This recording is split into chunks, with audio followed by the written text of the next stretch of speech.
if you're worried about cold damage, I would say overcropping, number one. Your main culprit, overcropping.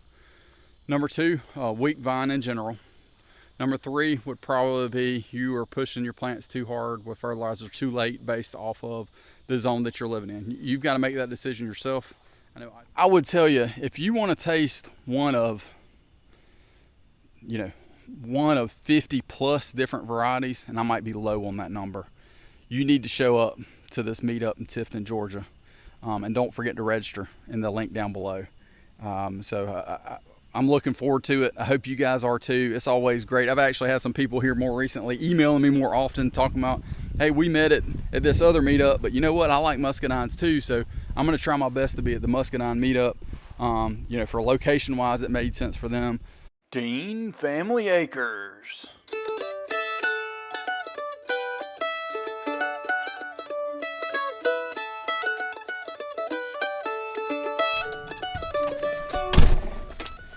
Hey guys, so we got some exciting news to share with y'all, and I thought what I would do is go up here and show you exactly how the Muscadines are looking, since this news actually involves Muscadines.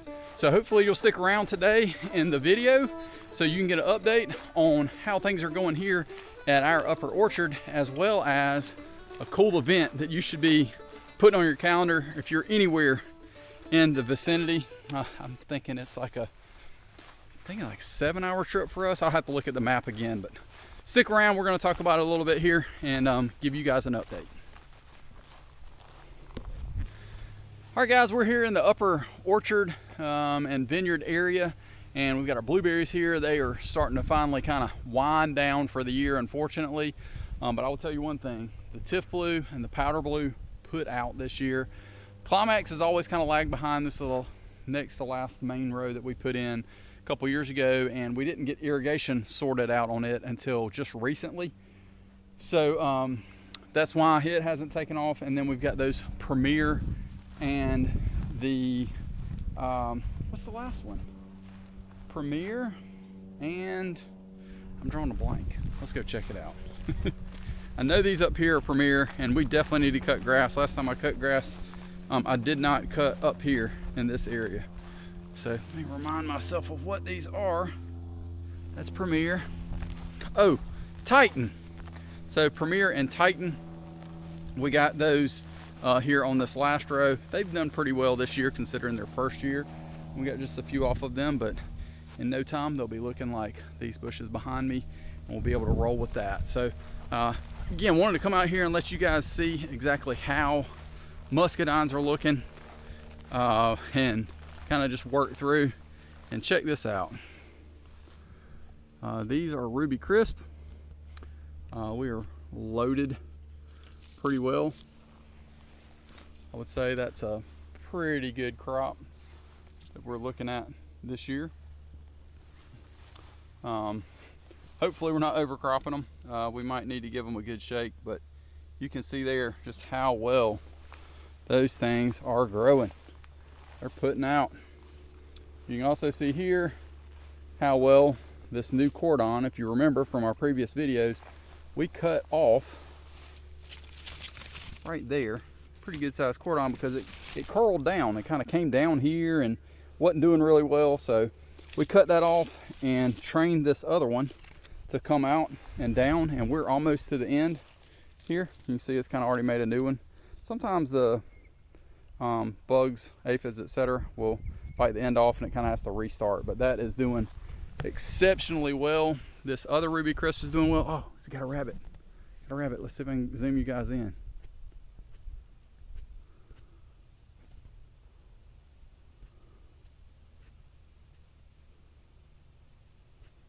Huh? Check that out.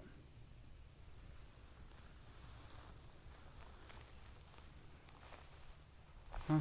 What you eating, big guy? What you eating? Anyway, we'll zoom out back out over here to these other Ruby Crisp. Here they're doing pretty well as well. I don't know why they're not filling out, and it looks like we might need to give them a little bit of Epsom salt magnesium spray. I have not done that this year. He's about to run off. Here we go. See you later, big guy. Hoppy hoppity. You can see it's all the way down to the end, doing well.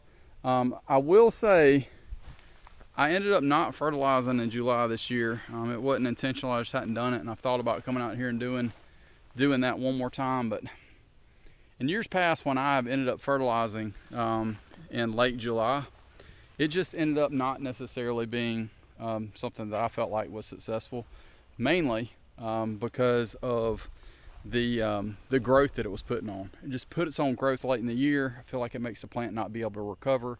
If you're worried about cold damage, I would say overcropping, number one. Your main culprit, overcropping. Number two, weak vine in general.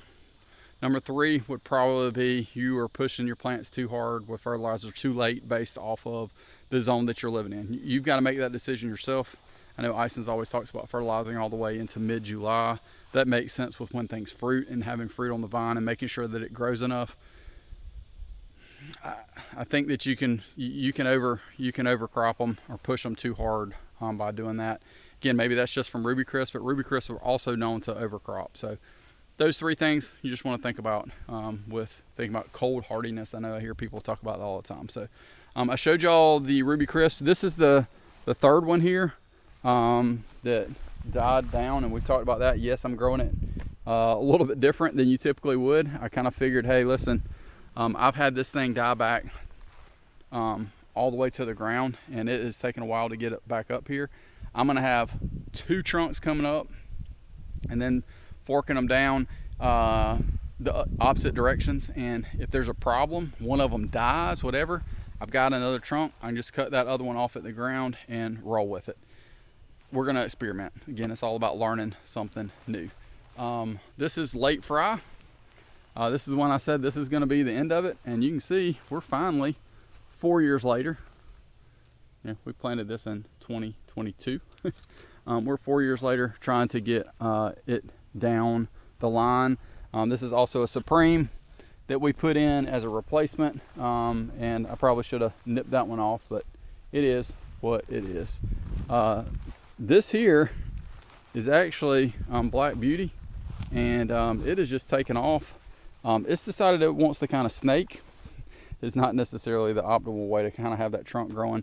I need to reattach this up here, and then honestly, this thing's just grown like crazy. I need to get a little bit higher T-post. So if I had something up here, I think it would help with that distance I've got on the trunk. But I need to do that soon because that trunk won't want to bend too much sooner.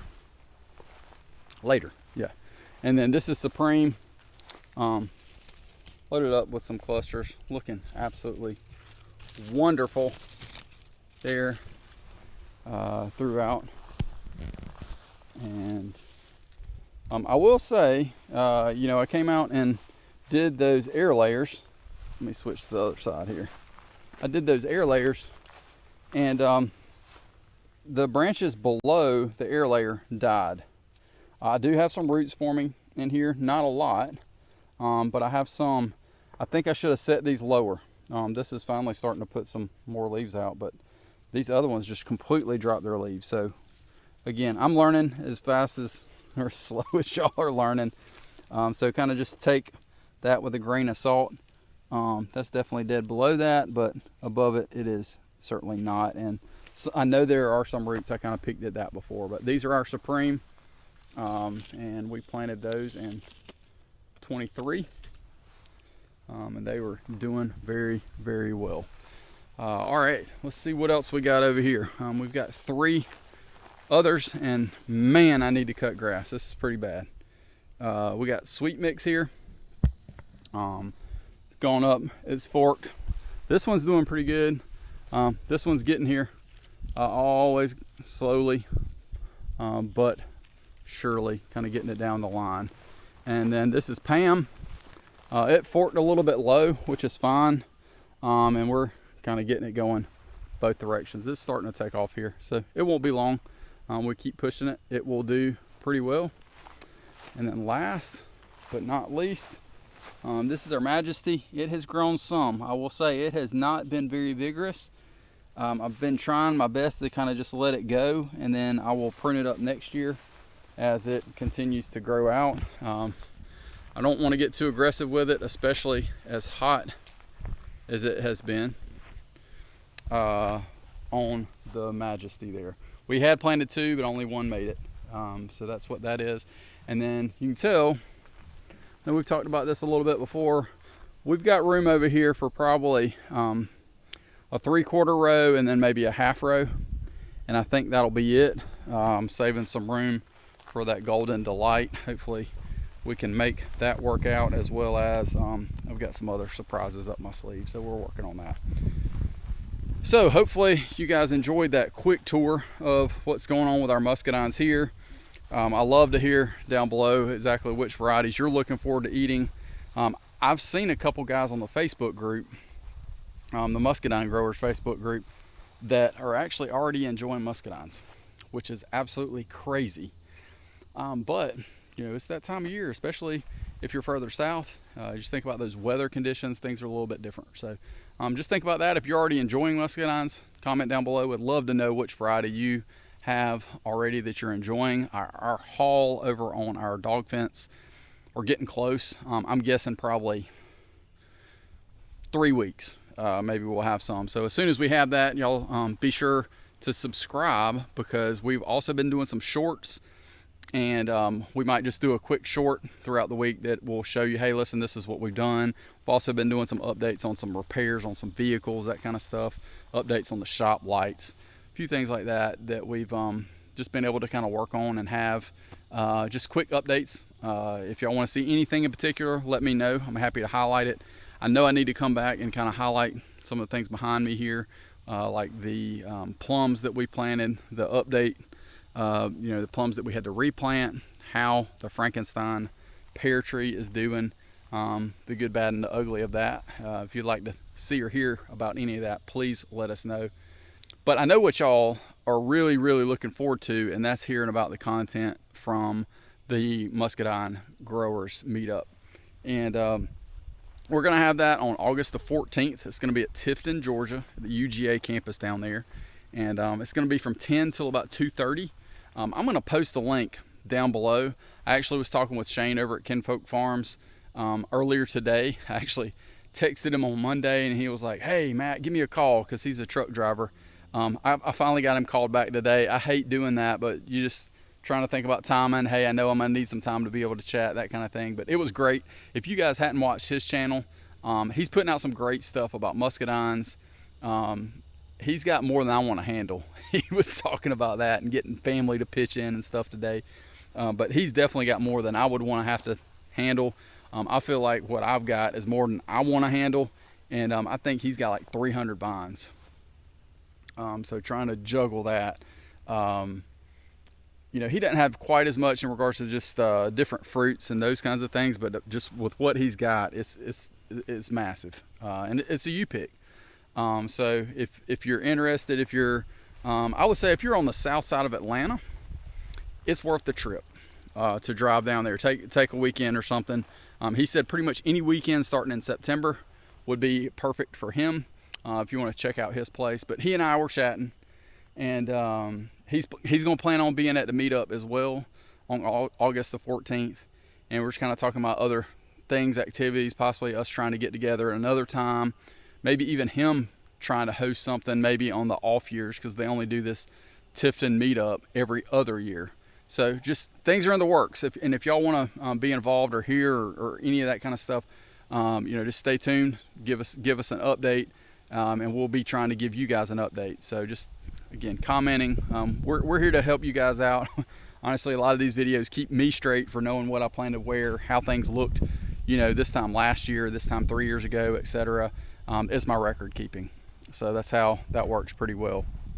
The meetup does not cost anything. It is free.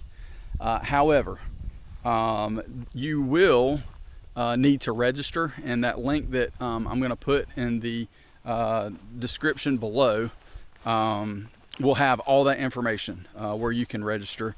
I do believe that there might be a meal this year. I'm not sure exactly how that's going to work out, but Dr. Connor just has some great things planned for all of us, and we're looking forward to being able to just participate, be down there, fellowship, try some new varieties. I need to get an exact count of how many he's got down there. I think a couple years ago I did a video and I counted, and it was like 30 varieties in 30 minutes is how long the video was, with him doing highlights and, you know, inserting other stuff here or there. But just how many varieties they actually have.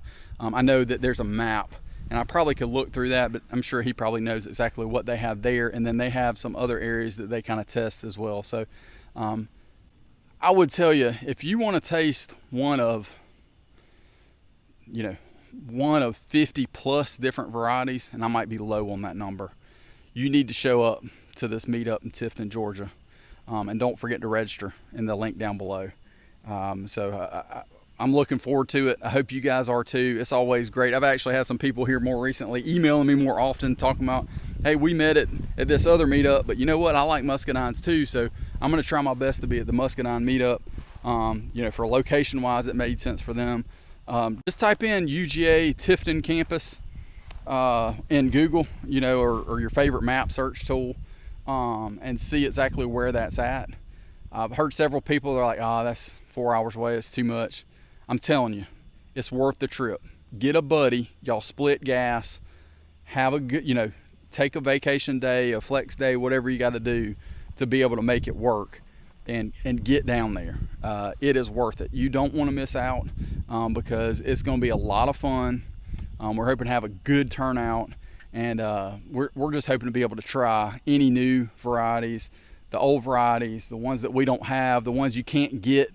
There are a couple they have down there that's the only place that I know that you can get them. And unfortunately, they can't do anything with cuttings or selling you air layers or giving away air layers or anything like that, just because of the way that they receive them and it being a research facility. So this is the opportunity to be able to be out and about and enjoying some good Muscadine fellowship, some Muscadine tasting, and just being able to kind of network. And honestly, I continually tell people that this YouTube in general, homesteading, backyard orchard, muscadines, figs, insert whatever is your kind of hobby, your thing. The key to all of it is the people that you meet and the relationships that you make. Because doing all that, it makes a difference. You might think through the difference that it makes from each of those individual people that you connect with, but it also bridges multiple different types of people, from a location perspective, from a personality perspective, etc. And it's good to be able to kind of interact and just be with people and talk through that. So looking forward to it. If there's anything in particular you want to hear or learn or know about it, again, don't forget that link down below. Check that out, and don't forget to register.